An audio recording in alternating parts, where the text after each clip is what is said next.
எல்லாருக்கும் வணக்கங்க. ஸ்ரீரங்கம் சொர்க்கவாசல் திறப்பு விழாவுக்கு தாங்க போகிறேன். ரொம்ப கூட்டம் அதிகமாக இருக்கும். சொர்க்கவாசல்லாம் போய் காலை வைக்கவே முடியாது. அப்படி இப்படின்ட்டு பயம்தான். அதனால் வருஷம் வருஷம் போயிடுவோங்க. போய் எப்பயுமே எல்லாம் ஃபேமிலியோடு போயிட்டு சொர்க்கவாசல் மேய்ச்சிட்டு தான் வருவோம். இந்த வருஷமும் போகலாம் அப்படின்ட்டு கிளம்பிட்டோம். பார்த்தா லோக்கல் ஹாலிடேவாங்க. அதனால் எங்கள் ஊர் கூட்டமும் அதிகம், வெளியூர் ஜனங்களும் ரொம்ப எல்லாரும் வந்திருந்தாங்க. அவ்வளோ கூட்டம்.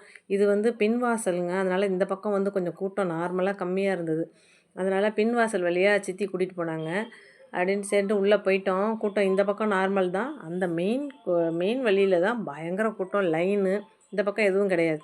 அதனால் இது வழியாக உள்ளே போயிட்டோம். இல்லைனா ஒரு சமயம் உள்ளே போன வருஷம் வரைக்குமே இப்படி ஃப்ரீயாக உள்ளே விடலைங்க. இந்த வருஷம் என்னமோ ஃப்ரீயாக உள்ளே விட்டுட்டாங்க. உள்ளே போனோடனே நமக்கு தான் கிடச்சிருமே பிரசாதம். கோயிலே ஃப்ரீயாக சக்கரை பொங்கல் கொடுத்தாங்க. சரின்ட்டு எல்லோரும் வாங்கிட்டு சஞ்சனா சாப்பிடுது. சஞ்சனாவுக்கு சக்கரை பொங்கல்னால் ரொம்ப பிடிக்கும். சரின்னு பிரசாதத்தை சாப்பிட்டு அப்படியே கோயிலில் பின்வழியாகவே அப்படியே சுற்றி வந்தோம். தாயார் சன்னதி, இப்போ பின்வழிங்கிறது தாயார் சன்னதி. தாயார் சன்னதிலேருந்து அப்படியே சுற்றி வந்தோம். சொர்க்கவாசல் மிதிக்கிற அளவுக்கு வாய்ப்பு கிடைச்சா போவோம், இல்லாட்டி அப்படியே சுற்றி வந்துட்டு திரும்பியும் ஒரு பிரசாதத்தை வாங்கி கொடுத்து எல்லாத்தையும் கூட்டிகிட்டு வந்துடலாம் அப்படின்னு சொல்லிட்டு போனோங்க. லைனில் போயிட்டே இருந்தோம். இப்போ சொர்க்கவாசல் போகிறதுக்கு வாய்ப்பு இல்லை. ஏன்னா திருப்பியும் நாங்கள் மெயின் கேட் வழியாக வெளியே வந்து அங்கே லைனில் நின்று உள்ளே வரணும். ஐயையோ என்னடா பண்ணுறது அப்படின்னு சொல்லி யோசிச்சுக்கிட்டே போயிட்டே இருந்தவங்க. மெயின் வழியாக வெளியே போகிற இடத்துக்கு போயிட்டோம். அங்கிட்டு வெளியே போகிறதுக்கு வழி கிடையாது. என்ன பண்ணுறது அப்படின்னோடனே எங்கள் சித்தி அது பெருமாள் மாதிரியே போலீஸ்கார் ஒருத்தர் நின்றுட்டு இருந்தார். அவர்கிட்ட சார் இங்கிட்டு வெளியே போக முடியுமான்னு கேட்கவும், அந்த கேட்டை திறந்து உள்ளே போயிடுங்கம்மா அப்படின்ட்டாங்க. எங்களுக்கே ரொம்ப ஆச்சரியம். அப்புறம் கேட்டை திறந்து அந்த கேட்டு சின்னதாக ஒரு கேட் இருந்தது, அதை திறந்து உள்ளே வந்துட்டோங்க. வந்தால் கடன்னு லைனில் போயிட்டோம். லைனில் போய் பெருமாளையே பார்த்துட்டு சூப்பராக சொர்க்கவாசலை வச்சு வெளியே வந்துட்டு அப்படியே வெளியே இப்போ சுற்றி இருக்க பெருமாள்லாம் கும்பிட்டுட்டு ஆயிரங்கால் மண்டபத்துக்கு வந்துட்டோங்க.